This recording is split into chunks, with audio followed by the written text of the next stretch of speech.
Hello and welcome to the 20 Megabyte Doctor Who podcast, episode 398.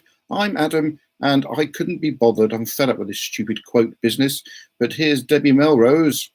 Now, must remember, how long's a rel? Mary Lang. I learned to think like a Dalek a long time ago. And Kirby Bartlett Sloan. The internal dimensions are bigger than the box's external dimensions. No biggie. And I forgot to put my video light on. That's better. Right. They can see myself. There we go. Yes, today we're going to be looking at Resolution, which is a Doctor Who story. The first and only Doctor Who story, apparently, of 2019. Because if they're saying that, that means there won't be a Christmas special this year. There'll probably be a New Year's special. Well, I pretty well hope so, but would hope there'd be a Christmas one. It's been a fine Christmas special, this one, although they kept on talking about New Year in it. Anyway, Happy New Year, everybody. Happy New Year. Happy New Year. A bit more Happy New enthusiasm, please, Mrs. Melrose. Happy New Year, everybody. Woohoo! Oh, okay, fine. Well, we haven't been on since prior to Christmas. Anybody got any Christmas presents that haven't been delivered yet? Or Yes, I haven't given you yours yet. no, we're talking about Christmas presents. Anybody not had any Christmas presents that could have been delivered in the last 2 weeks? Well, mine is on its way. Yeah. What are you receiving? I'm receiving a TV, a new TV, a smart TV. Oh, is it wearing a suit? It's going to dwarf my living room. Is it wearing a suit? I doubt it. Well, how is it going to look smart? Lillian Robin says, hey, and then she says, Happy New Year. So Happy New Year to Lillian. Yeah. She knows today. And Kirby, what are you waiting for, Christmas present-wise? Not waiting for anything. Oh, did you get any presents then? Yeah, they all arrived for Christmas. Well, my main one was actually a combination birthday Christmas present. It was that 10-inch tablet. Oh, I just knocked my computer. Sorry for everybody who's listening then. I just bashed my computer, which meant there was a great big thumping noise that went through the live airwaves. Debbie, are you waiting for any presents you haven't had yet? No, but I'm waiting for something for Ida. Still waiting on some Mary Poppins bedding, so hopefully that'll arrive What, soon. for Christmas? Yeah. Oh, is it a Melrose theme then to sort of wait for things a long way after Christmas to actually It does arrive? seem to be that way. Yes, it does, doesn't it? All things just don't turn up full stop. Yeah, it's a kind of a running theme in our house, I must say. Okay. I want to say, Deb, I love that dress that Tom arranged for you. Oh yes, my TARDIS dress. Oh yes, that was very nice. Was Yeah. that actually designed for last Christmas, that one, Debbie, or was it actually supposed to arrive on this particular Christmas? It was for this Christmas. It was yeah. for this Christmas, so breaking against the Melrose traditions there. Yeah, no, that one was meant for this Christmas, but it's usually something for Isla that doesn't show up months later, and then you get a little extra Christmas. Yes, I'm trying to think what I got for Christmas. I've got several bottles of sherry, but that's still not enough sherry for me. You like sherry? Oh, I God. love sherry, and I got some Big Bang Theory Funko Pops that are right over my left shoulder. I'm trying to point at them for the live people, but all we could get was Raj and Leonard. They're very expensive, actually. They're the ones you got from Island Con, aren't they? Yeah, very expensive. And also, I've got a shoulder, but that wasn't for Christmas. I got that a while back. And what else did I get? That's about it, really. I've got some sherry. So that. I've got some sherry as well. Oh, I'd borrow chocolate, which is what's left of it is here. You've still got chocolate left? My God. Well, I have a large supply of chocolate, like what I've said on previous episodes, 12 bars, picnic bars, and I've got a box of Walker's sort of really good crisps over there. But yeah, I think, I've got a Big Bang Theory calendar, which is hanging on the wall there. What else did I get? I'll try and remember as the show goes on. Anybody else got anything anything of any, interest or anything? No? Okay, fine. Right. Let's move on then. Right, yes, this week we're going to be looking at Resolution. Well, I say Laurie Nick says, hello, Laurie. So Resolution by, oh yes, some people were very naughty while we were trying to watch. Hello, Isabel, are you on this show? No. Oh. What? What'd you poke your head through the door then for? Well, can she tell us what she thought of it? I don't know where she's gone. Isabella! She's not back at school She's tomorrow. probably either, trying is to get back to her PS4. Here she comes. Yes, I was supposed to have one of those, but that didn't Yeah, happen. tuck yourself around there and just give a quick brief thingy of what you thought of the episode. Why? What? Why? Yeah, tuck around. Shut the door. No, I haven't got the spot. No. Well, cover your spot up and just come around it. Put your hair in front of it. There we go. Right, not all the way in front of it. Right then. Yeah. So, like cousin it. What do you? So, so what did you think of Doctor Who? It was actually right. Actually, all right. As your summary, as it compared to the rest of the Jodie Whittaker era, we can now call it an era. She's done more than 3 episodes. What do you think? I thought it was really good, actually. Yeah. You enjoyed it? Yeah. We all enjoyed it, really, didn't we? Yeah. Any rubbish bits? No. Okay, goodbye. Right then. Laurie Nick Happy says, New Year, Isabella. she got pickled walnuts in my stocking. What's the matter? No, I was trying to get like a skin in Fortnite. A what? A skin. A skin? Yeah, What's that? What's Fortnite, that? so that you get like a... Don't worry about it. Okay, bye. Well, there's, Bye. yeah, you can't get it now. There's no money. And besides, you're not No, you supposed to be don't have spending spend money. money. Well, what's the problem then? I'm not trying to... Well, get it then if you can get it. Just plays Fortnite non-stop. What was I talking about before that happened? Oh yeah, Laurie next said she got pickled walnuts in her stocking. Well, surely if you go to Lillian, who's an expert in stockings, she'll be able to get those pickled walnuts out for you.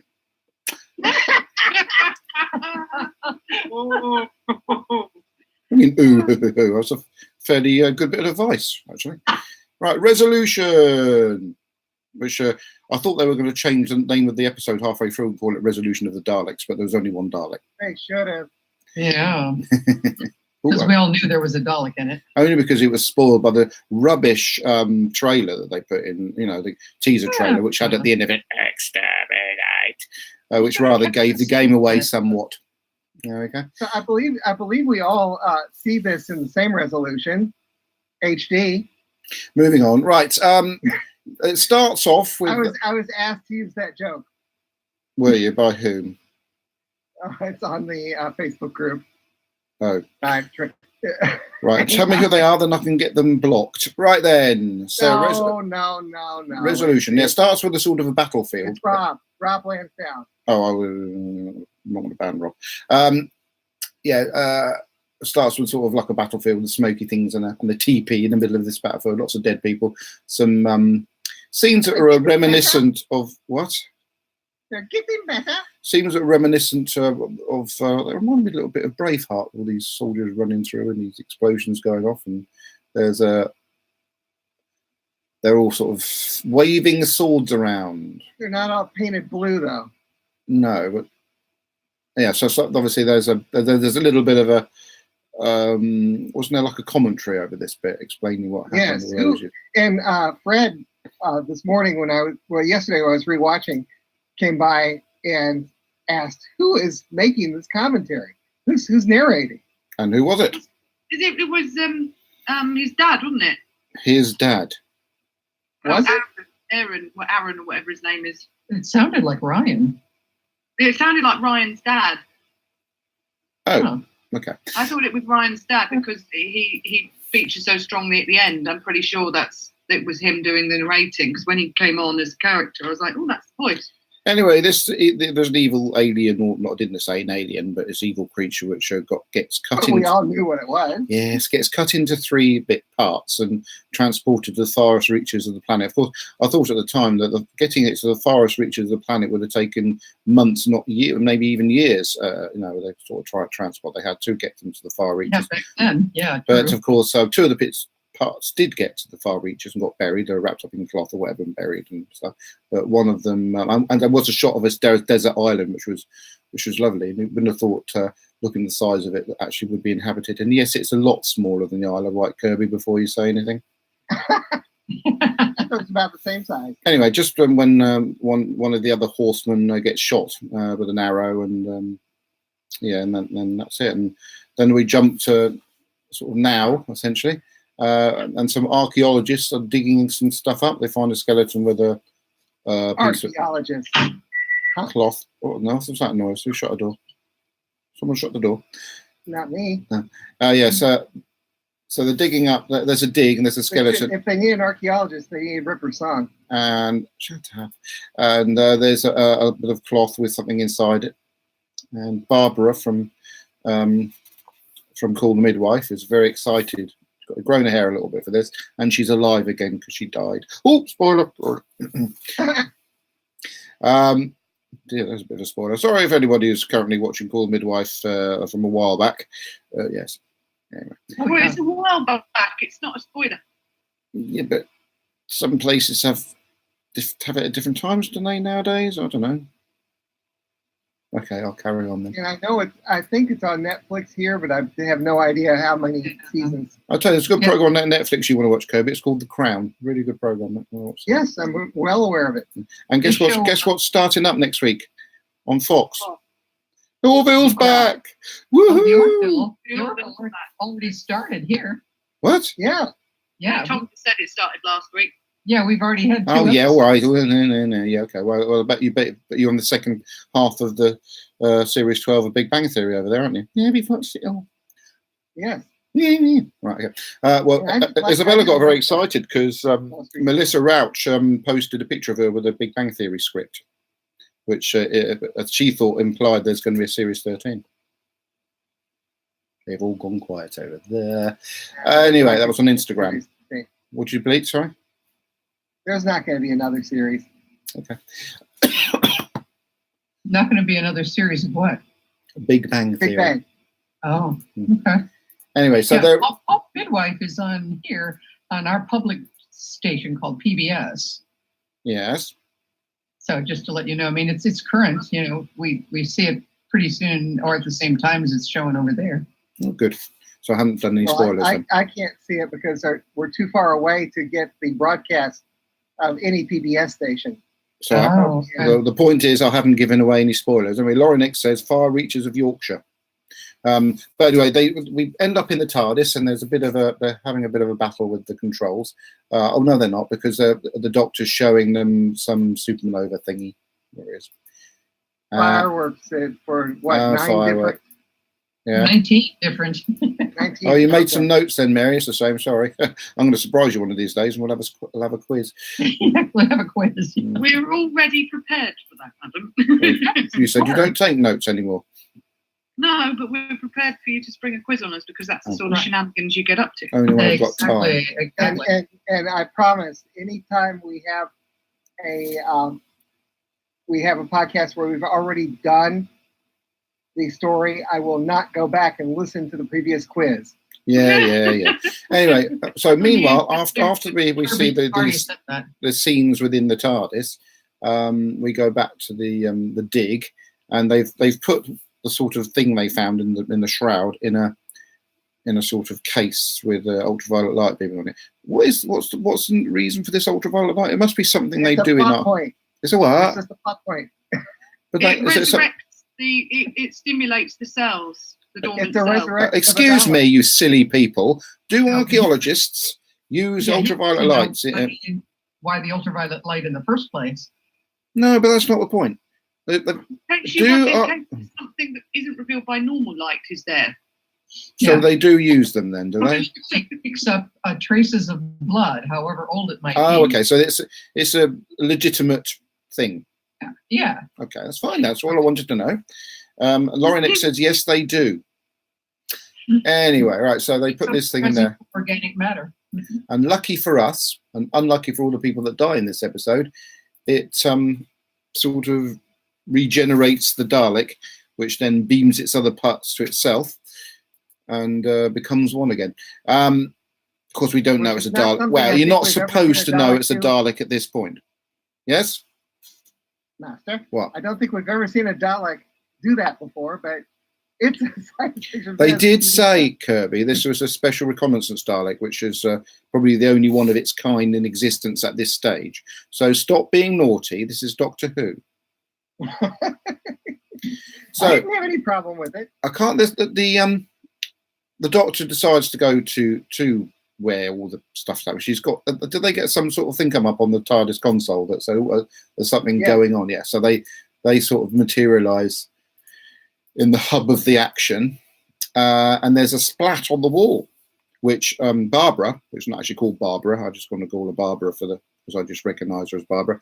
Goes I and think her name is Lynn. yeah. His name's Lynn, yes. It's But what it's kind of obvious when they went to look, and she was like, "Oh, it's not there anymore." And I was just sat there with my head in my hands. Yes, because there was an octopus essentially. It looked very much like an octopus. It was stuck on the wall, yeah, so it's not there anymore. But there's a load of goo on the wall, which the doctor sort of pokes at. I'm glad she didn't lick a finger. And when I Master, Yeah. when I was watching with Fred, she and I both called out at the screen in both cases, "Don't touch it." Yeah, God, No, I didn't really have a problem with her touching it because there's a top problem with her licking a finger after touching it. Would have been a bit of an Oh, issue. I'm talking She about does tend to do that Lynn quite a lot. Lynn touching the Dalek. Oh yeah, yeah. Well, she was going to do that because it reminds me of episode 1, which was another Chibnall story, where Ryan touched that thing in the Oh yeah. which set the whole thing in.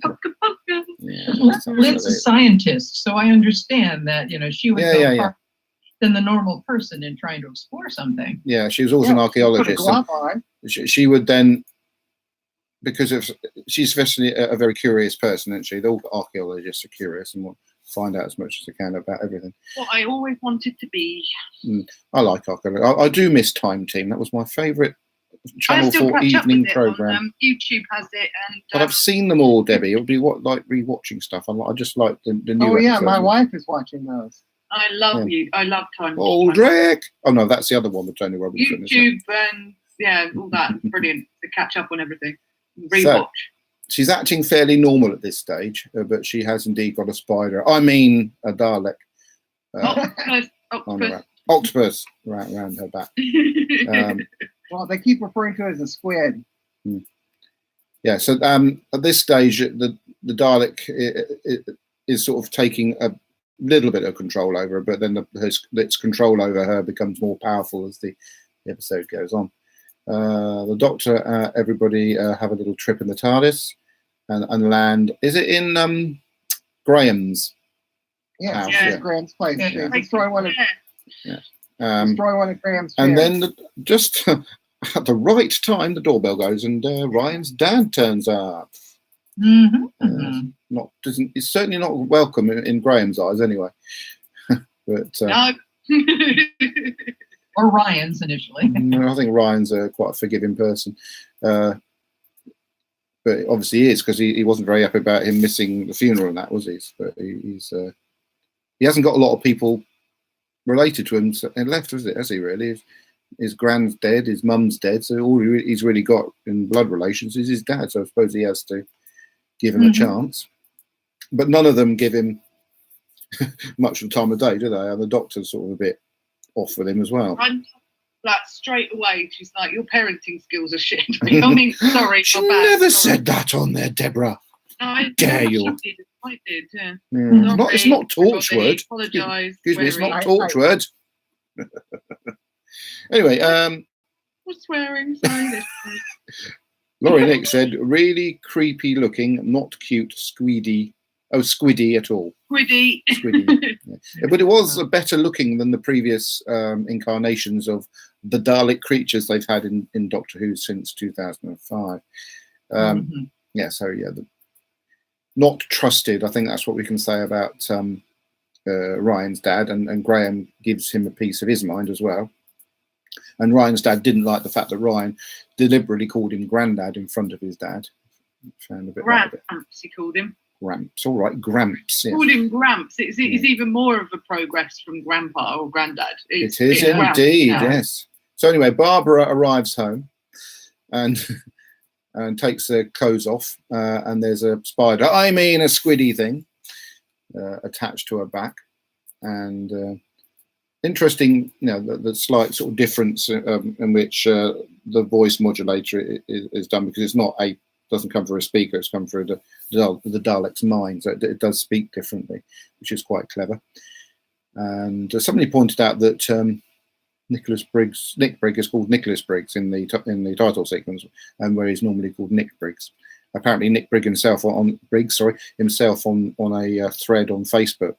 Who's that bloke from Big what's the Flashing Blade that I met up at Newcastle. Steve Hatcher, is it? No.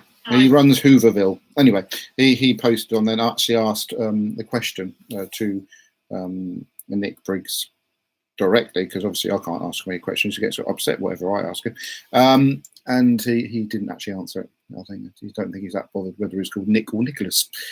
So anyway, yeah, she has a sort of, she tries to fight off. She's very strong-willed, this Barbara woman.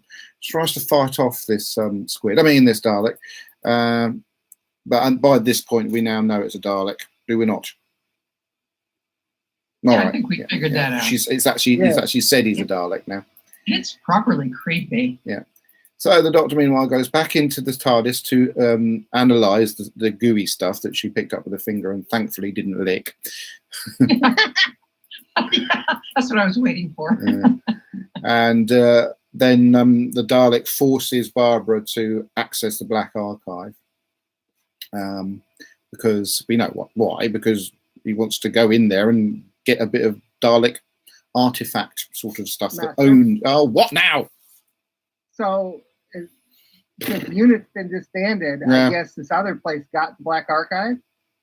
Well, the Black Archive was probably just online. An old website I'd set up probably about 20 years ago, what I found was still online, even though it's not accessible. So you did it in Microsoft front page many years ago, but it's still online. So, no. So anyway, they access the Black Archive. She tries to battle against it, but again, fails. The Dalek's too strong for her, and the Doctor realizes that the goo is in fact the Daleks.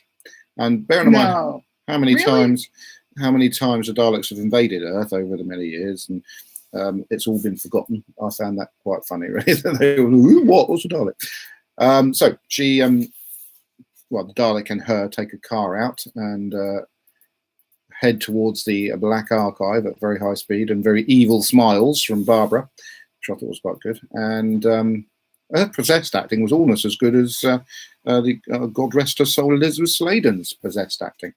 Anyway, they're going a bit fast, so they get stopped by the police. Yes, Kirby. I like all the windmills.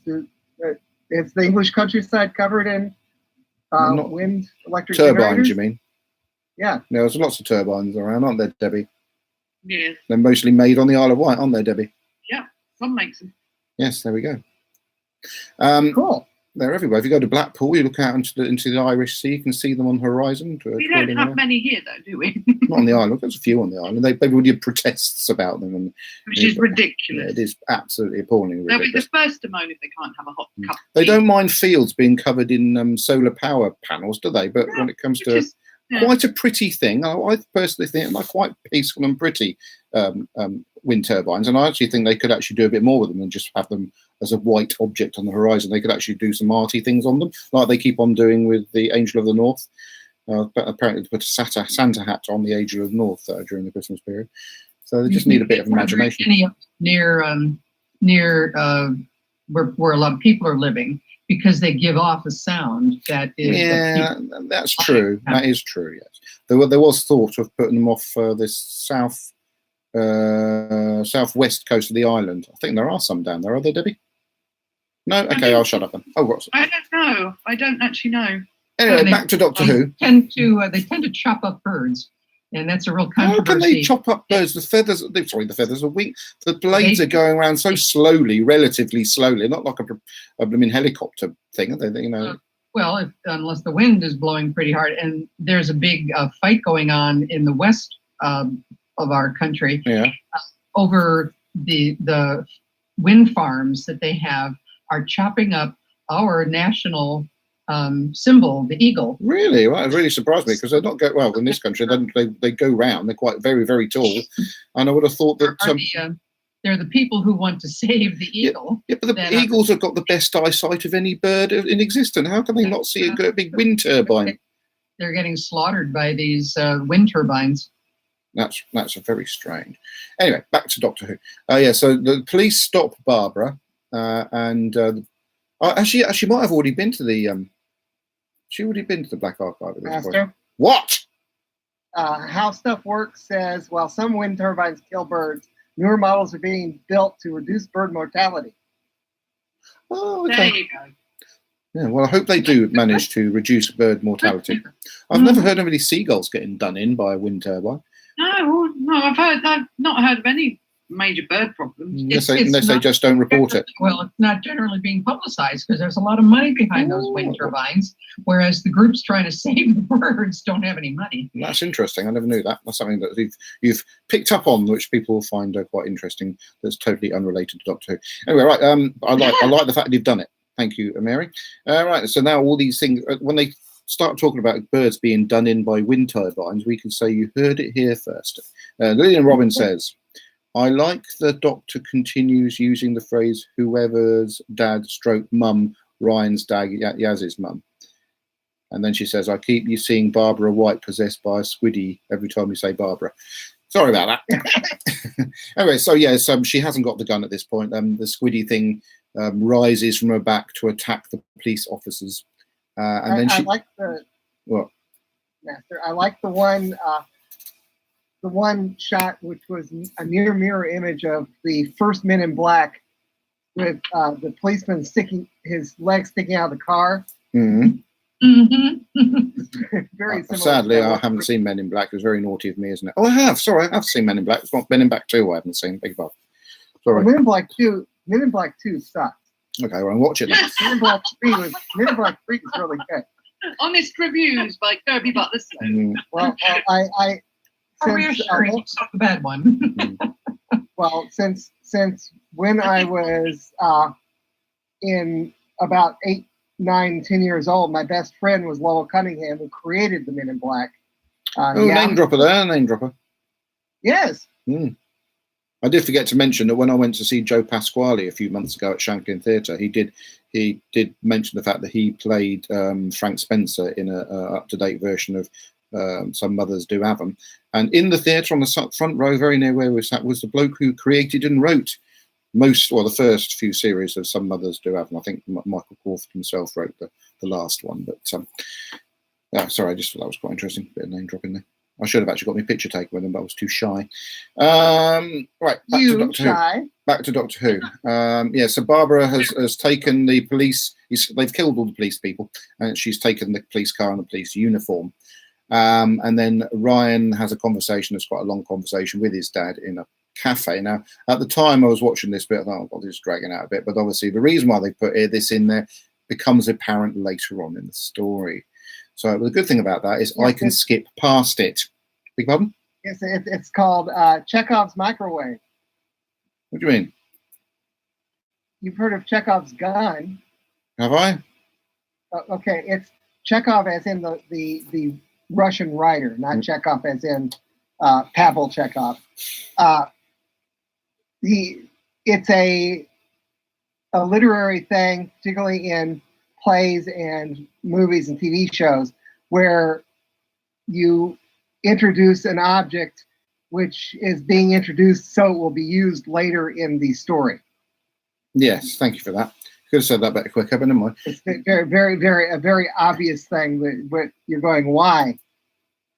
Okay, right. So then Barbara's mate from the dig turns up at the TARDIS and gets dragged in essentially by Yaz. That was funny. And notices it's a bit bigger on the inside. And then, of course, the Doctor wants to get as much information from him as possible as to how they ended up, discovering this part of a Dalek. And she seems a bit worried at this point. Ooh, I just dropped me what would you call it? Oh, mouse. So I'm just moving forward a little bit. And what's next? Oh, so Barbara arrives at the Black Archive, and there's been a bit of absolutely ridiculous hoo-ha about the fact that Barbara Dalek kills a gay guard, or a gay policeman. God, it's just a throwaway comment. Oh, but Yeah, and that was it. It didn't matter about all the other people who've been killed in the episode, but because this chap's gay, there's a real big hoo-ha about that. But there you go. But he does get done in by Dalek Barbara. What's her real name? Lynn. Lynn. Dalek Lynn. And I was unaware of that controversy at all. No, Yeah, me too. probably just as well. Don't worry about it, but it was pathetic. Yeah, so I'm moving on a bit. Sorry, just moving on. Yeah, that's right. So what Lynn has done with the Dalek is to acquire a Dalek gun from the Black Archive, and that enables her to have a bit more firepower. And just moving forward. Sorry. Oh yeah. So she shoot out the CCT cameras along the way. Yeah, and also shoot a few people so we can see that lovely classic graphic of the skeletons. Yeah, I love that. Shoot your eye out. And then the Doctor decides it's time to phone UNIT. UNIT has been decommissioned due to cuts, which I thought was quite funny. That's a good dig. I like that. But people moan about that too. I know. Not being funny. It might be like this. That bit. They can always be bought back just because they've shelved it for a bit. It's not gone. It's not just dead. It's just decommissioned. Yes, on hiatus. Yeah, but yeah, It's the been defunded. and the thing I like most about that is the fact that the Doctor is almost as appalled as everybody that was watching it was. The fact that this has actually happened. Everybody's whinged about it, but they missed the fact that the Doctor was like, "What? Yeah. All the way through." Yeah. So yeah, that was quite good. She can't believe it, but it's quite nice the fact that she's obviously referencing, Kate Stewart and things like that. She didn't mention Osgood though, did she? For the next series, hopefully. What the institutionalizing of UNIT? I'd like to see her work with UNIT. It'd be interesting to see the dynamic that she brings to that as well. What I forgot to mention was that when Ryan's dad comes in, he's holding a microwave oven. Yeah, very handy that. Yeah, there's something coming back there. Something to do with Chekhov. I don't know what's going on there, but the fact that and there was a bit of a heart-to-heart going on between him and Graham, and then so Lynn Dalek finds her way into a little sort of, I suppose you call it, a mechanical area, mechanics hut, where she can build on, with the help of the Dalek, a sort of Dalek tank thing for the creature to go in. So cool. I think Chibnall likes to see women. Yeah, he's got a bit of a fetish for women working. They cauterize, and I think he likes to see women do heavy. Yeah, he's got a fetish. That's what you're saying, isn't it, Mary? He's got a bit of a fetish for seeing women working. I knew that in the first episode. So yeah, the Doctor. You all dropped out for a second. Yeah, you did. What happened? I don't know. I'm busy at the moment. I'm sorry. I can't monitor the Skype connection. We lost you for about 2-3 seconds there, completely. Oh dear. Sorry. I'm back again now. Nothing interesting transpired, Kirby. Don't worry. So the Dalek has let go of Lynn, and now has its own little home in this rather splendid little metallic tank thing, which is really, really cool. And and this enables the Doctor to have a face-to-face conversation with it, and does a stupid little face with lip, when she curls her top lip up and looks a bit gormless. She's done that quite a lot in the series. Oh yeah, the gorm sneer. And that was nice to say they'd made this one-off Dalek sort of the same height as her as well, so she can look, the Billy Piper scenario where she can look straight in the eye. And then so then off it goes. Off it flies. In fact, again, somebody at work I spoke to today. Oh, I saw that Doctor Who at the weekend. What's that Dalek flying for? I said, Daleks do fly. It's not a new thing. Daleks have flied right back to the 60s, but they couldn't show it. Twitter too. Yeah. How does Dalek fly? Oh god. Goes to show that people haven't, the standard viewer hasn't been watching enough Doctor Who. So at this stage she has been released. Lynn has been released by the Daleks. The Dalek can go on a bit of a rampage and succeed, or try and basically wants to contact the fleet and bring in the invasion. There's a point in which it lands and gets faced by a load of soldiers. And when this came on the screen, Deb goes, "Oh, I thought they got rid of UNIT." I said, "This isn't UNIT; it's just a bunch of soldiers." Anyway, and so a few people get skeletalized during this scene. And then there's one point where the commander says, "Leggett, run!" So basically, I'm not standing, I'm not get very far with this one. And one of the soldiers apparently was friend of the show, John Davy. Oh, really? It's very difficult actually finding him in the scene. John himself posted a still from it, and even he said, well, "This is me here," but even that you couldn't really sort of recognise him, even though in previous appearances of Doctor Who, you could clearly see it was him. Anyway. Right, so back to they've the Dalek has sort of, where's he gone? The Doctor's trying to chase the Dalek in the TARDIS, which is reminiscent of the chase in, when they were being chased by the Daleks. Now the Daleks are being chased by the Doctor, and they head to Government Communication Headquarters. Is that an existing? Yeah, good old GCHQ. Yeah, I love the fact that they put the letters on the screen and created this rather cool graphic that looked a little bit like so what's that place in America that that plane flew into? The Pentagon. Yes, but it looks like Pentagon. Yeah, Yeah. That's what it reminded me of. Anyway, so the Dalek comes in through the ceiling, which again was reminiscent of the Doctor falling through the ceiling of the train in episode 1, and then sort of just kills everybody. And what's he actually trying to achieve? And by heading them the GCHQ, it's after something, isn't it? That's just to communicate. To send the signal. So yes, that's right. I remember all the dishes point upwards, don't they? Yeah. They moved very, very quickly, reminiscent of Logopolis.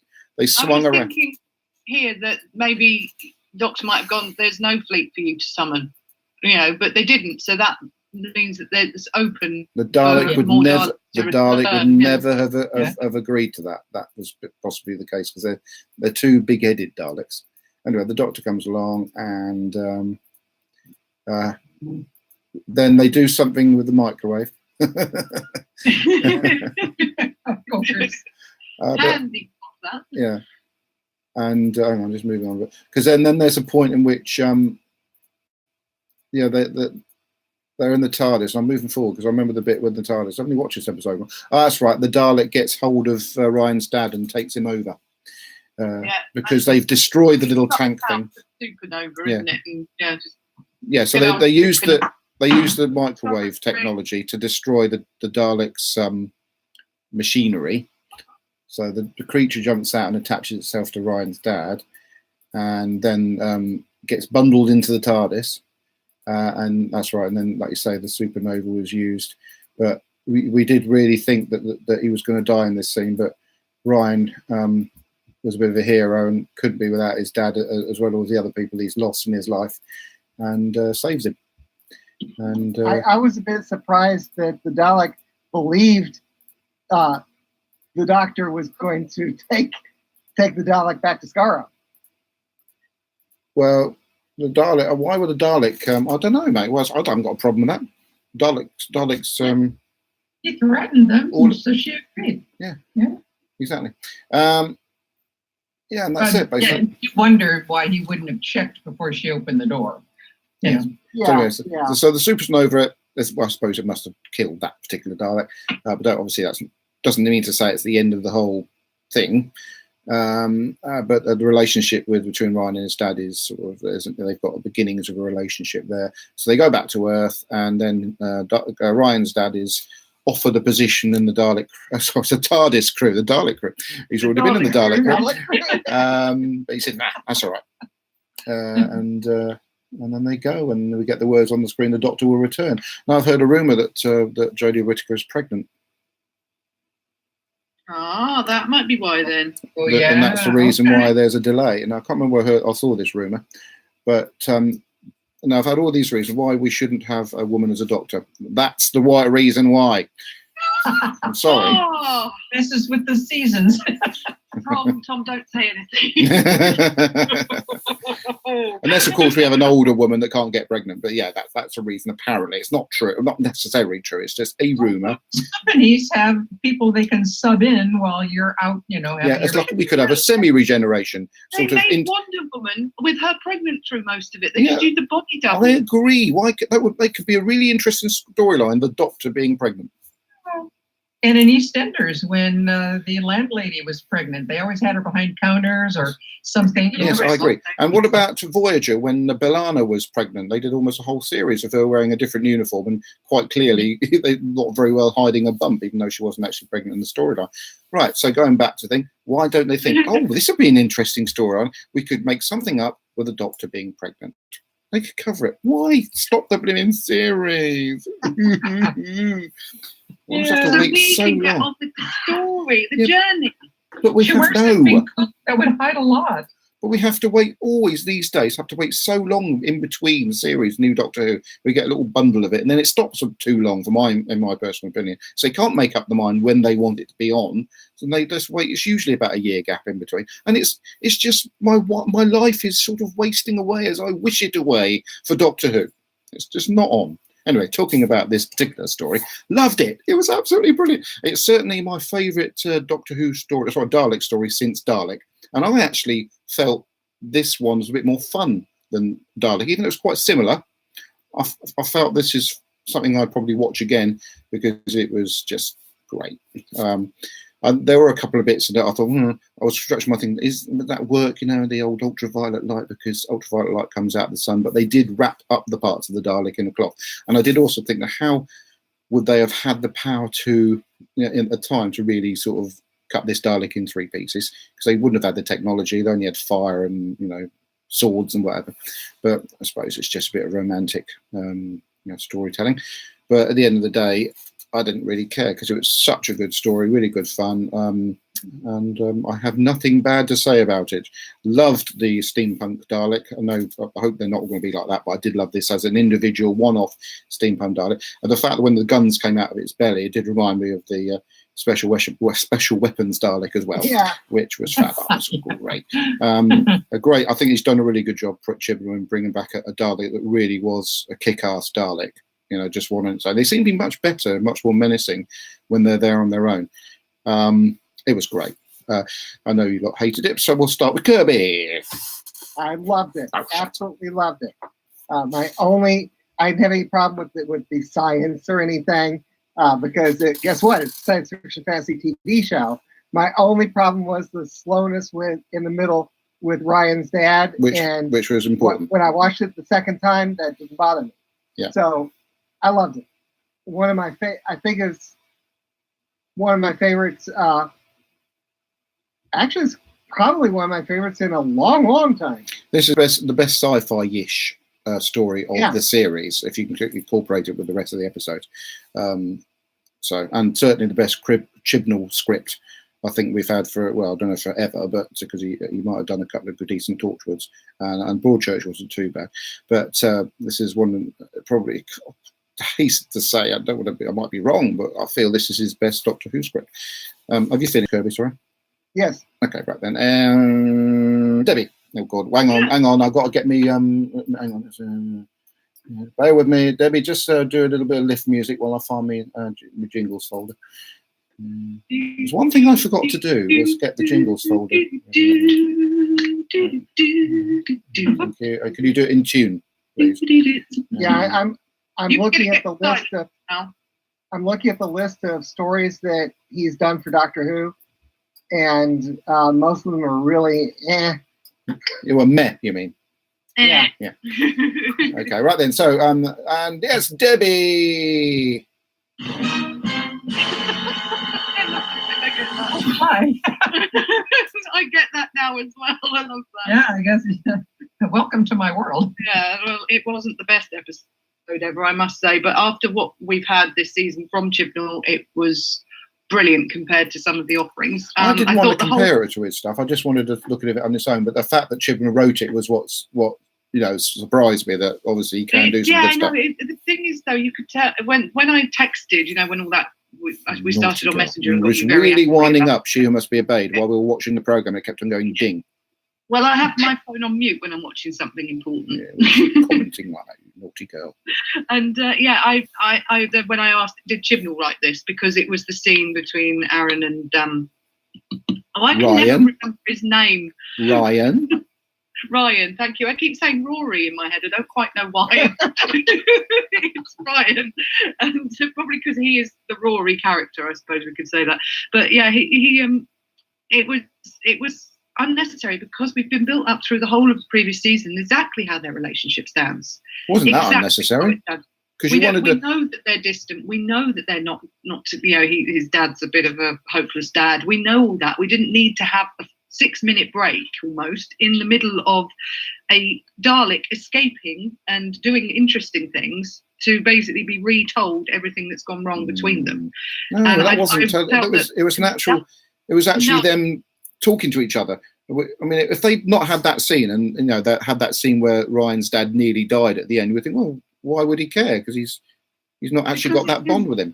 In the end, love wins out, and affection for your family will win out in most situations. And that I felt that would have been, a lot of us would have understood that anyway, especially just after Christmas. I mean, come on, Christmas time is either really good for people or the most stressful time of the year for people having to hang out with their family. So I think it was a kind of unnecessary break so soon after the Dalek had escaped. If they'd actually put it a bit further to the beginning of the story, it would have scanned better, but it completely stole the pace that we'd started to establish in the fact that this Dalek's taken Evelyn and we are now off to look for bits and we're doing this. We're on a Dalek adventure, which was brilliant. I loved the way the Dalek controlled her and I loved the way she responded to it. And that was fantastic. But I just felt I'd lost all the momentum of building up to the fact this Dalek was going to go off and do stuff and the Doctor was going to chase it down, to break to them being him trying to sell his microwave, which is an important thing in the whole story. And you knew it was the minute he walked through the door with it.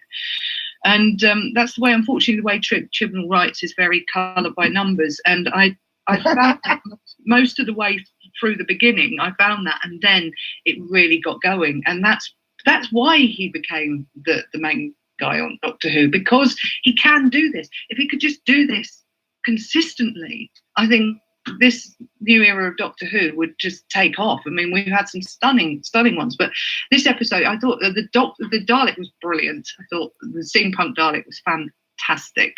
I love the fact that it mirrored her making her Sonic. I love that whole aspect, as you were saying. You think Chibnall likes like the women working in foundries type things, but yeah, maybe he's really into Flash. So I don't know, but it's just I loved it, but I didn't love it, if you see what I mean. It was Doctor Who, it was New Year's Day, brilliant, had a nice meal with the family, sat down and watched. Isla thought it was terrific. She loved the Dalek. Well done, Isla.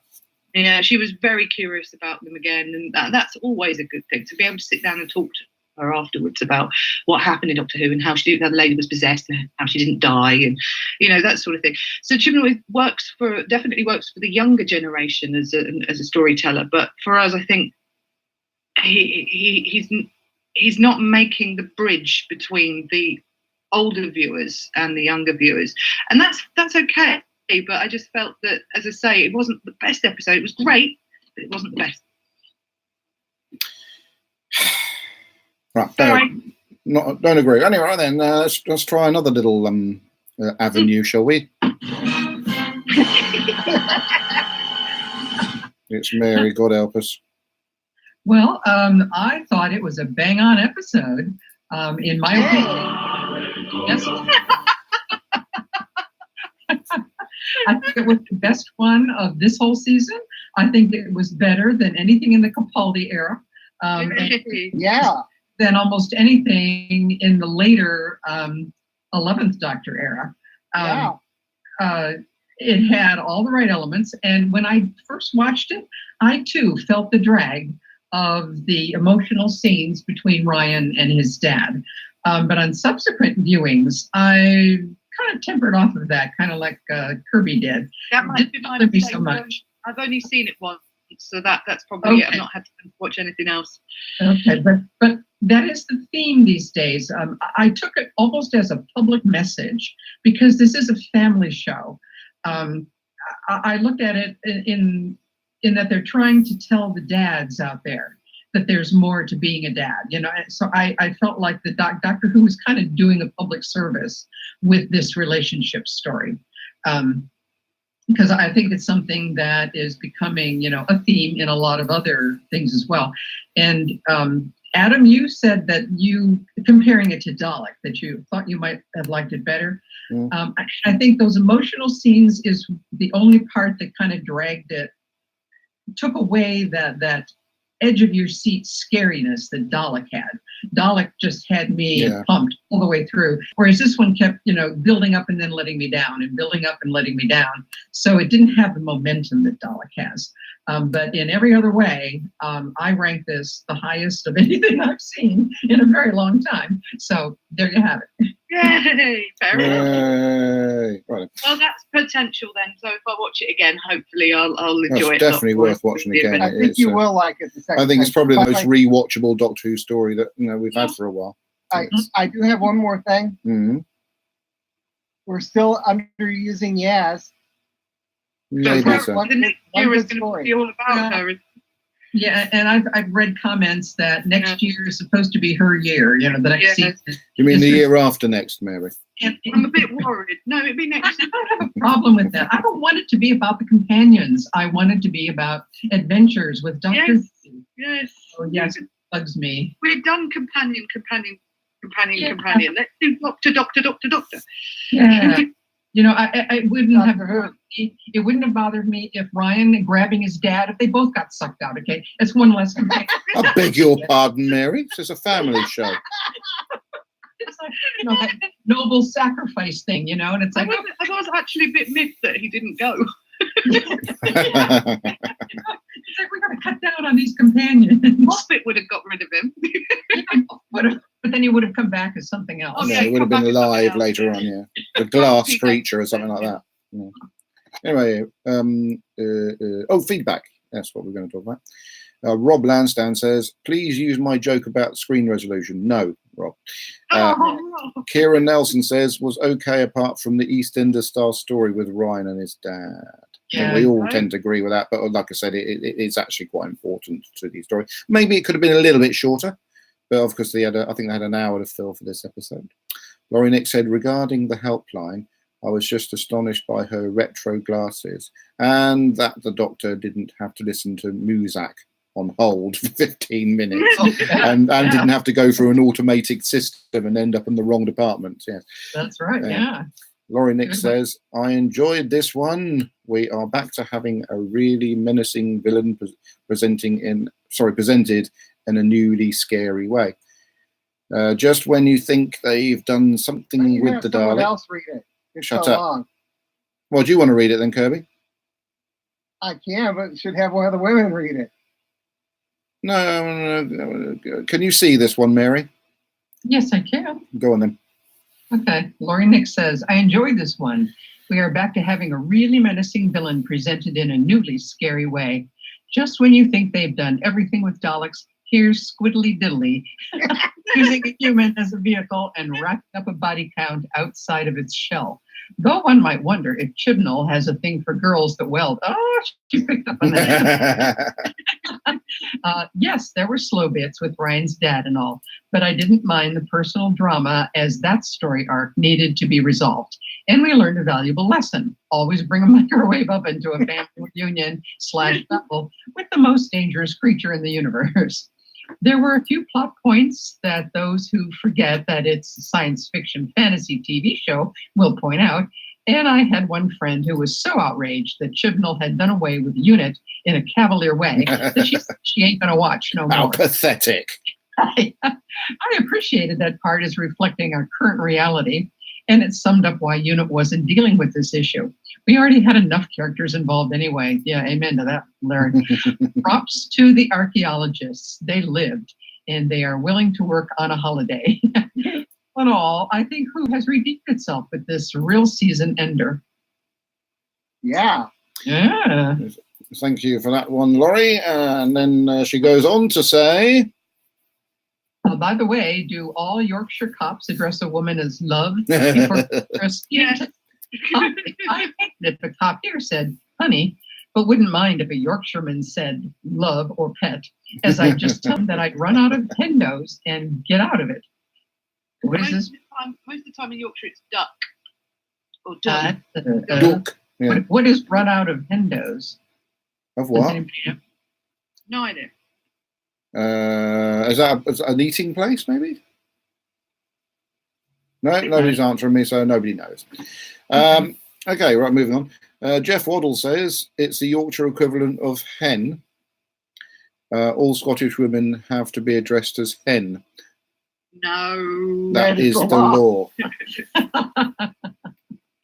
Maybe that's People haggis. okay. Right. Then he said sent. I presume that means he sent his feedback into the appropriate email address, which is 20mb.feedback@gmail.com. Yes, we have an email address. We've had it for quite a few years now. Don't get a lot of email through it, but we do have it. Joshua Dyball says, thought it was a great episode and really enjoyed it. Thought the Dalek mutant squirming on her back was dead scary. Unlike the mediocre Series 11, it felt like proper Doctor Who was back. So glad it ended on a high whilst we wait for the next series. And Lillian Robin says, seems like the 2019 Doctor Who... Sorry, I said that wrong. Seems like 2019 Doctor Who was almost as soon as it began, because it only had 11 episodes instead of the... no, I think that she's saying there was one episode in 2019. Okay. Oh, I see. Sorry, Lillian. You see, far not too intelligent for my life. Thank you, Kirby. Yes. I really like this story, one of the top 3 of Series 11, and the most Who-like of all of them. Rosa and Punjab were excellent in their own way, and Magic is entering the room. Come on then, Magic. Magic. Don't give him the Hey, boot Magic. up. He just entered the room by way of a boot up the backside. Oh. Hang on, I've got an urgent thing to read. Do I need to read this now? I didn't like the Dalek casing design at first, but I like it now. That's a bit of a shame, isn't it? Mitch again, they make a cute couple. Yes, I'll get in contact with you. Yes, thank you. Yes. Sorry, business stuff. Sorry. Right. Where was I? I was on the. I really like the story. I finished it for you. Oh, thank you. Superfluous then, wasn't I? Right then, and then Kirby Sloan posted a picture of Pavel Chekhov. No, I posted a link to the Wikipedia article on what Chekhov's gun is. Yeah. Jeff. Yeah, we've already told us what it is. Naughty boy, right then. And then Jeff posted a picture of Chekhov. Then I posted a picture of Chekhov with guns from the Gunfighters. Okay, right then. Let's see if I can get. I'm trying to do something here with only. Oh, let's see if I can do it on this computer here. This is very awkward. While we continue. Oh, what's happening there? Oh, Magic! What are you doing? Get away from my stuff. In his ears. What do you think? He's not. He's trying to bury himself somewhere, and when he does it, he's usually among my equipment. There's a fire here that's on. Sit by the fire. Oh God, I've got a very bad shoulder. Everybody, it's been killing me for 3 months, and I'm very serious amount of pain with it, and it's annoying me. Anyway, let's see if we can. What's her name again? Debbie Melrose. I've been waiting. My Facebook Debbie messages Melrose. look Debbie busy. Melrose. Debbie. Right, just pushing my laptop's Eating my abilities. message. Debbie, good. That means I can catch up. What the hell is what? Oh, sorry, the send button's on it. Debbie Melrose. Oh, my poor shoulder. I don't Right. even get 5 minutes to read through it. Okay. You don't need 5 minutes to read through it because it'll enable me to catch up with my background work. You see, I'm a podcast presenter and engineer, producer, and basically I have to do everything with myself. Oh, pardon me, sorry about that. My goodness. And you get angry at us if we do that. I couldn't help it. Got it there, Deb. No? You ready? Yes. Okay. DIY SOS of the Mark III Travel Machine Edition, or calamari and microchips for the side serving of Sheffield steel. Dear 20 megabyters, resolution is of course a closely studied critique of the concept of New Year's resolutions, in which the Dalek who has failed to fulfill its goal over many years suddenly becomes super motivated to finally get round to it. It starts by overcoming difficulties with strenuous efforts, doing all it can to start. Having worked out a clear plan and done really well getting underway, the whole thing falters as several problems coalesce after a day or two. Everything having gone wrong with the Dalek makes a vain attempt to keep going until being inconveniently vaporized in a supernova. There ends the resolution until the next time. It should be noted that while some apparently suggest UNIT appears to have fallen foul of a Brexit-related problem, don't mention Brexit. In fact, it seems I didn't. It seems more likely is the result of the combination of foolish Trumpish instability and irresponsible British austerity. We also learn that the early years of the Dalek expansion into space were coincident with the 9th century of the Earth. So assuming that this is soon after their 1,000-year setback caused by the Fourth Doctor, so Genesis of Daleks happened 100 to 200 years BC. All in all, Resolution is a highly derivative retelling of Dalek from 2005, in which Dalek has to this time employed technical means rather than magic to reconstitute itself, and does not turn out to be a namby-pamby suicidal sun-seeking heliophile.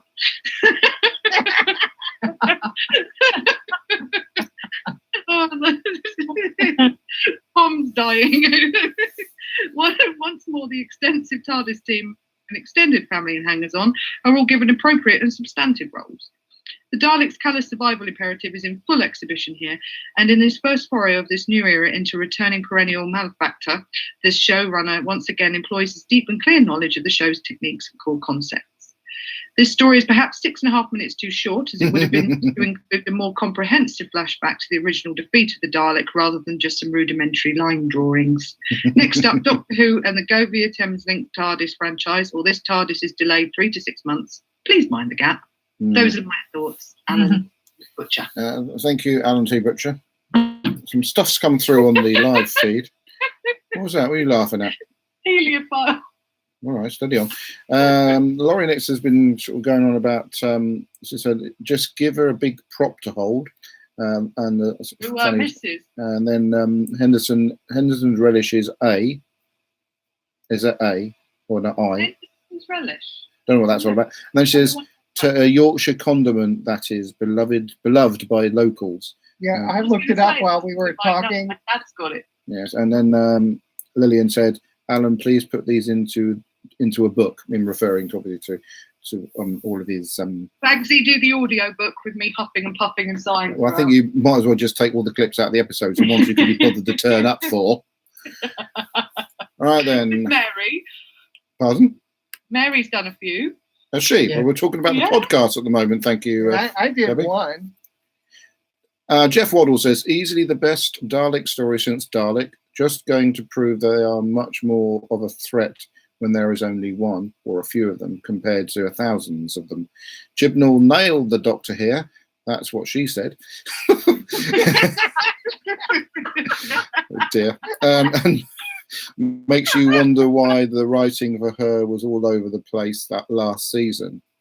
All the characters had something to do as well. So it just proves you can write well for this TARDIS crew if you want. The steampunk Dalek was great, and yes, it's a bit similar to Dalek, but so what?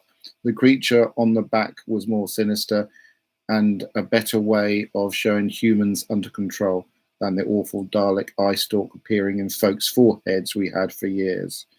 Wasn't sure why we had, that didn't make sense anyway, the eye stalk coming through someone's forehead, because it was a part of a. That was weird, yeah. But I still enjoyed it. I wasn't sure why we had 3 remaining bits of Dalek, though, when one would obviously have been enough for the Dalek to recreate itself from DNA. Just goes to show that you can't beat an actual threat in an episode. And if we'd have had even 2 or 3 threats like this last season, the whole season would have been elevated to a higher standard. But this is really the finale to the season, and as such, I'm happier with the final episode of a season more than I've been since season 5. Hope you all had a wonderful Christmas, and wishing you all a brilliant 2019. Cheers. Thank you, Jeff. It's Jeff Waddle, everybody. Thank you, Jeff. Thank you, Jeff. There seems to be something lacking in my emails, so I'm just going to double check. Oh dear. Don't think I missed anything. No, I played that one.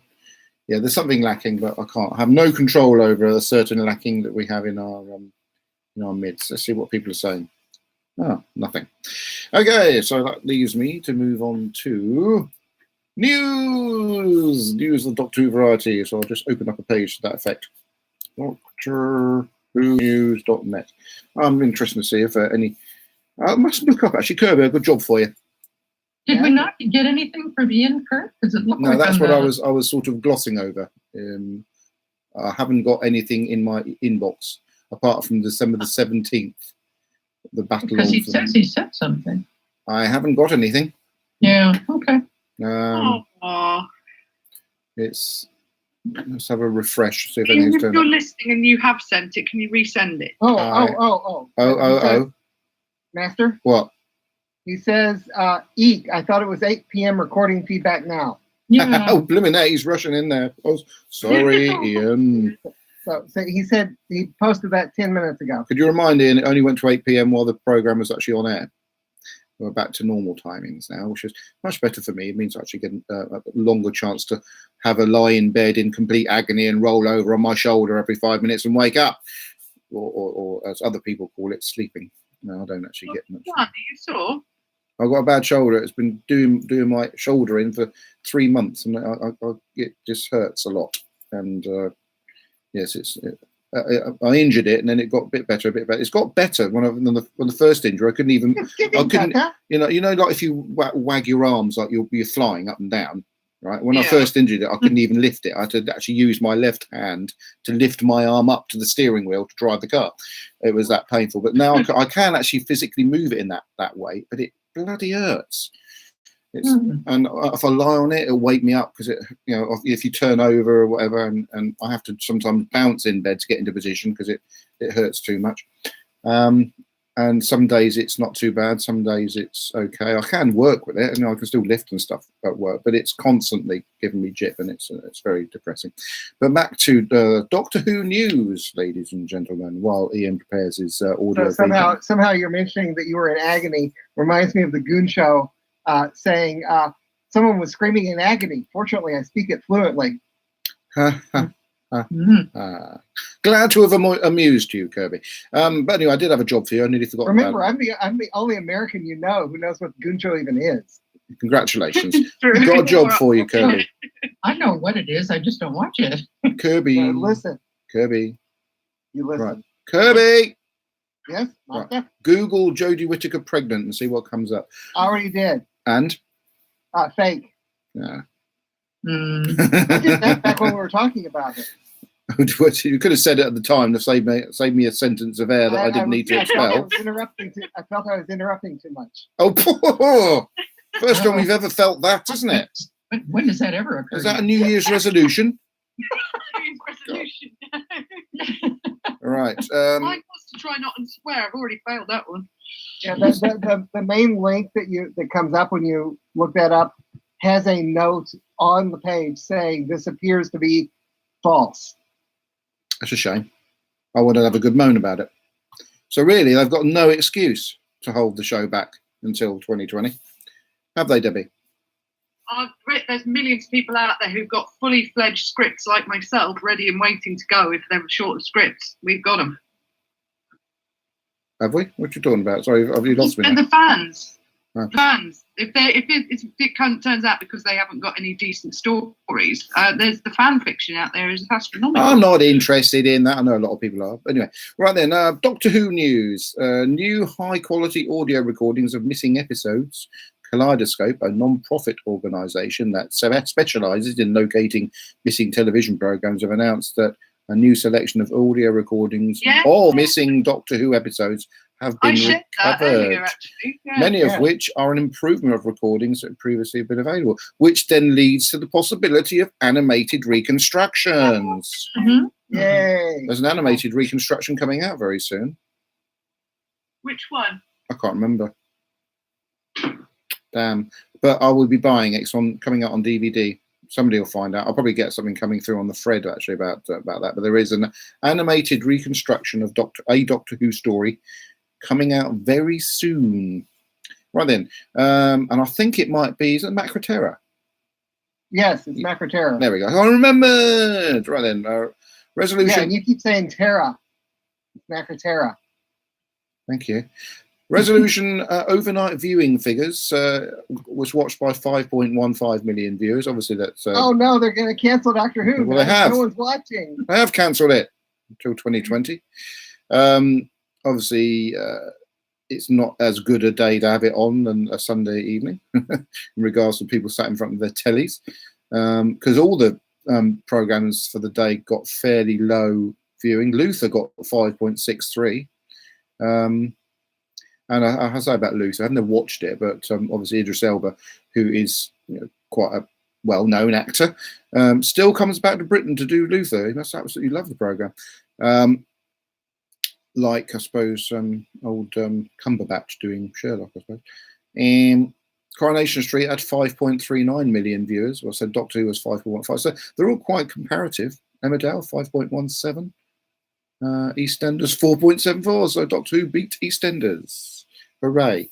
The return of Who Wants to Be a Millionaire had 3.39 million and was beaten by The Chase, hosted by Bradley Walsh. Good, because The Chase is much better. It's picked up in viewership because of Bradley Walsh's presence in Doctor Who. No, Chase has always been popular. It's a very, very good show, very popular show. What is it? Pardon? What is The Chase? If you go onto YouTube and type in The Chase Bradley Walsh, you'll see lots of clips of it and its format. A Hartnell era story. You're so funny, Kirby. Ho, ho, ho, ho, ho, ho, ho, ho. There's a Doctor Who in memoriam, which is rather charming on the on that Doctor Who News.net thing, including Sir Ken Dodd and others. Always get a bit of a tear in my eye. The one thing that did annoy me, there was an in memoriam posted a week before the end of the year on Facebook, which was quite nicely done. And I posted, "This is quite tempting fate that we're going to lose someone that we love between now and the end of the year," because it was still a week to go. Yeah. And of course, Dame June Whitfield passed away in that time. So I was quite upset by the fact that they'd done that, because I think they essentially killed June Whitfield. Well, they did. They tempted fate, and the fate was tempted. She could have maybe passed away in the first week of this year, maybe, but no. They decided that every celebrity had died for 2018, and then we lost June Whitfield at the age of 93. What a legend she was. Debbie probably doesn't remember who she is, but she was in Terry and June. June Whitfield is. I remember her from all sorts of things. Terry and June, Ab Fab. She was in Doctor Who. That's why I know her face. She was in Ab Fab. Yeah, and she was also in Hancock. She was in the TV series of Hancock, and I've seen that. End of Time Part 1 and 2. I'm older than you think. I wish people would I was remember being that facetious, sometime. Debbie. Debbie. I was being facetious. No, you don't, because otherwise you would have cottoned on straight away. The Doctor Who magazine 2019 yearbook is out, and you can get that from Who Won, by the way. And there's a trailer for Resolution, and there's really not going to be a lot of Doctor Who news now for the next 12 months. I don't know how this feature is going to work in, There'll be enough news. But Torturer's Captain John Hart is returning to Big Finish. There we go. There we go. Bill Sellers passed away. This is since we last recorded. He was a producer and director, and he was 93. And yeah, we didn't actually talk about the official ratings for the Battle of Ranskoor Av Kolos, 6.65 million. And Ian Kirk's audio has arrived. See, I really did. Yeah. I think I did rather well in stretching that one out. They should maybe get me to write Chibnall stories. Okay. Here we go.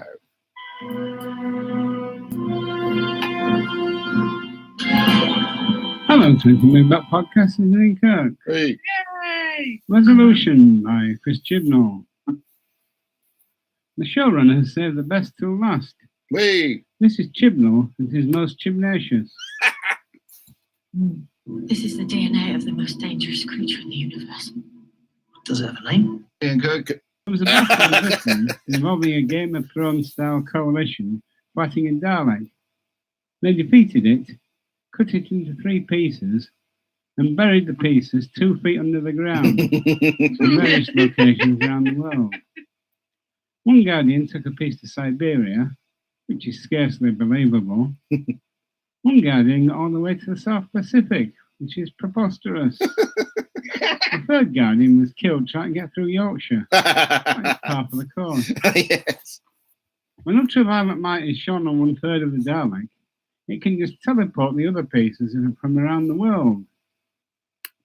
This thing from way back can just come together again, like the Spice Girls. It can be reborn without having to call a midwife. Did the Dalek make its casing in Sheffield? Like the Doctor made a sonic screwdriver in the first story of 2018. This extraterrestrial wants to phone home. In these times of government austerity and shutdown, UNIT has gone the way of Torchwood, and volunteers have to sort out crises. The theme of a character meeting a long-lost parent seems to have strayed in from another long-running BBC show. Oh no.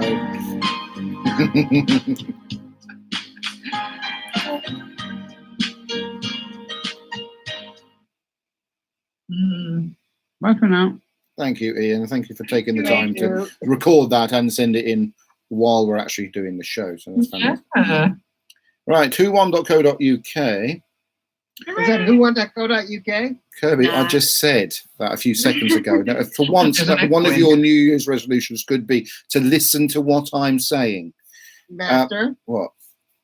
it's my job to say that. I've been saying it for how many years? Right, show me the contract in which it states you have to say, is that whowon.co.uk after I said... Go back to the original times when Mary was on and was mixing it up. I want you to show me a piece of paper that illustrates me signing off that you should say that every single time I say whowon.co.uk that you have to say, is Try that... and stop me. Doctor Who Magazine 533 is out and available for people who want it quicker in America or elsewhere in the world to buy from whowon.co.uk, and it's got a picture of the current TARDIS crew with the Doctor with a sort of slightly wintry coat on, and there's also a preview for the story we've just watched, Resolution of the Daleks, and there's also a Torchwood story. I'll have to, because when we last recorded, I think I'm a Celebrity, Get Me Out of Here just finished, and I don't love John Barrowman any less from watching him looking a bit grotty for 3 weeks on a program like that, and he's in God Amongst Us because it's a Torchwood thing. We still love John Barrowman. He's a great character, and I'd love to meet John. I know Debbie doesn't like him that much, but I'd love to get the opportunity to meet John Barrowman.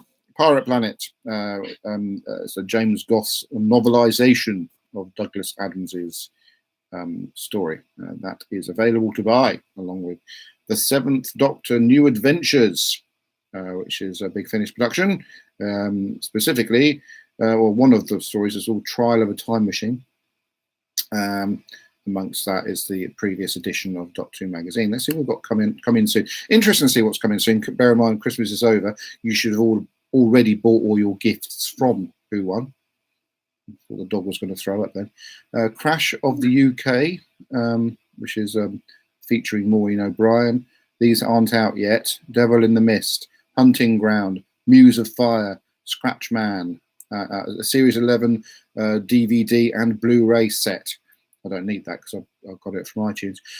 Series 8 Syndicate Master Plan 1 and Unit Revisitations. Of course, this is before Unit was disbanded. Yes.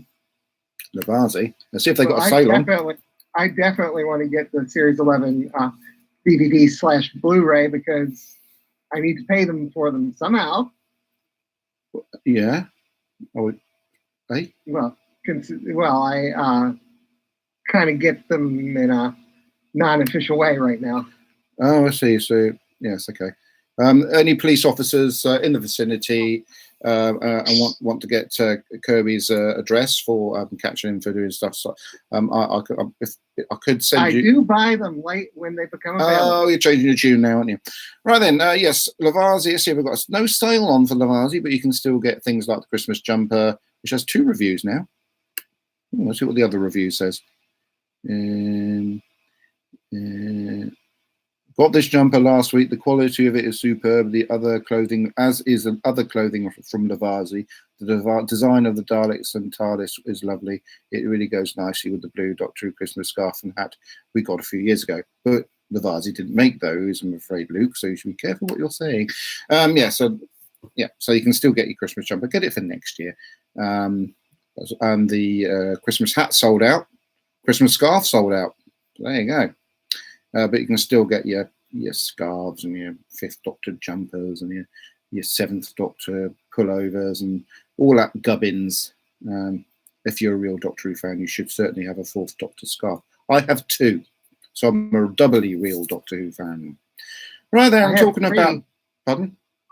I have 3. The official one that there we go. I'm eternally grateful for. The ones that aren't official, the ones don't count, Kirby. Back to the thread. They counted for a long, long time. In your eyes, yes. Back to the thread. Right then, we got Alice E. Butcher said, I missed that I'm sure excellent reading because of a phone call. I missed that. Oh, sorry, I misread that. I miss the I am. I'm moving on. I can't read that. Alan T. Butcher says, so far as well as a macro terror. Lillian Robbins says, Debbie, aren't you my age? The answer to life, universe, and everything. That'd be that's 21. I was just about to help you there, Debbie. Yes, 42. Alan T. Butcher says the chase is a closely studied representation of life, working with others, being helped and let down by others, getting more stroke less than you've contributed, getting ahead and falling behind, etc., etc. Right then, talking about being a Doctor Who fan, and that leads me on to conventions. Trying to organise a convention for Doctor Who on the Isle of Wight. Yay! I might as well have tried or organise a bunch of half-wits doing a science exam or something like that. What was I thinking of? Yes, I have set up a crowdfunding page with a view to raising enough money to do it. Yes, I might have set the target quite high, £5,000. But if we have £5,000, we can get some guests in, and we can get a venue and make it look really, really nice. So if you make a contribution, say £20, you get a ticket for the weekend. I think that's fair. But obviously, if we don't, I don't get paid till the end of the month, so I can't contribute yet. Well, I'm just saying, be quiet. It's only online for 8 weeks, now 7 weeks. So if the target isn't hit by the end of the period, then of course it doesn't happen. The people who have pledged won't have to pay their money because it just ain't going to happen. But it's just a shame. It just doesn't look as if people really want it. And at least I know that, and I'm not going to waste my own money, am I? Although, we'll see what happens. I'm not going to waste my money. For certain, I'm not going to waste my own money. But, it's just... we will know from that if nobody. We have had contributors, so I have to thank people that have contributed so far, but nowhere near enough so far. Even though the crowdfunding site have predicted that we'll vastly sort of hit the target and go past it, if anything. But like I say, 7 weeks left, so we've got to raise. 4,940 £4,940 in that time. And bear in mind, as yet, only 2 people have actually contributed. One person for 2 and one person. Well, maybe we should look at doing some fundraising, as in like maybe do an event in Cowes or on the island, just for like people to get together, like a disco or something, or a quiz or something where we can raise funds that way. Have to pay for the place to do that. Well, no, this is the point. This is what to do a thing. You can always do it in a pub, but that's not going to work. Yeah. I can guarantee you, if you arrange, say, oh, we'll meet up and do a Doctor Who thing, nobody turn up to it. Me, you, and Alan T. Butcher might come over from his place in the mainland for no reason whatsoever, and maybe Paul from Sandown. That'd be it. So I thought it was a good idea to find out what the sort of interest that having a Doctor Who con on the island, specifically in Cowes, would actually drum up. And so far, it's not looking too promising, shall we say.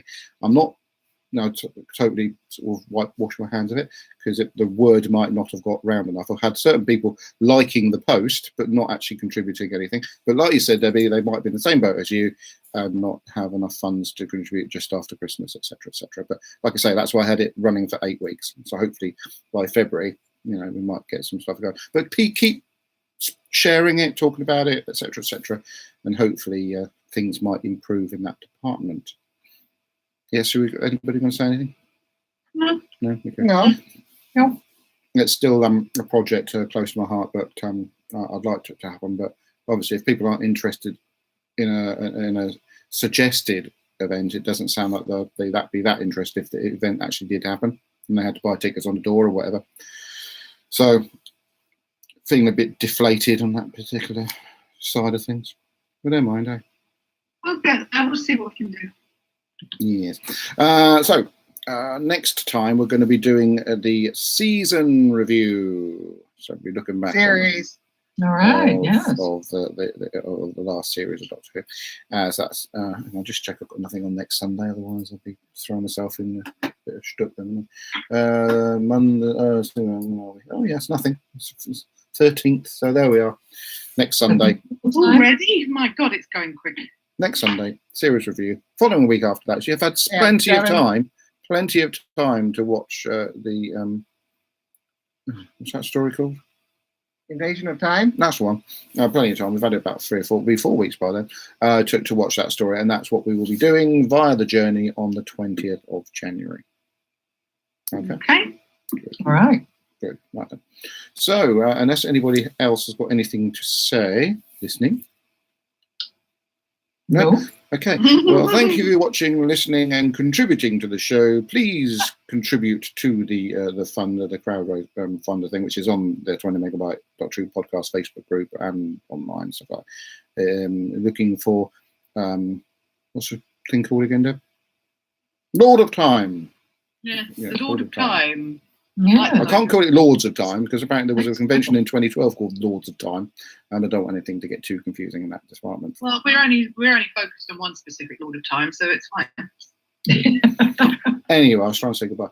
Thank you for listening, watching, contributing. Please send your emails to 20mb.feedback@gmail.com and watch my next vlog, Adam's Bugbears, which should be up hopefully this week if I get around to recording it. Thank you. Goodbye. Take care. Bye, fancy fans.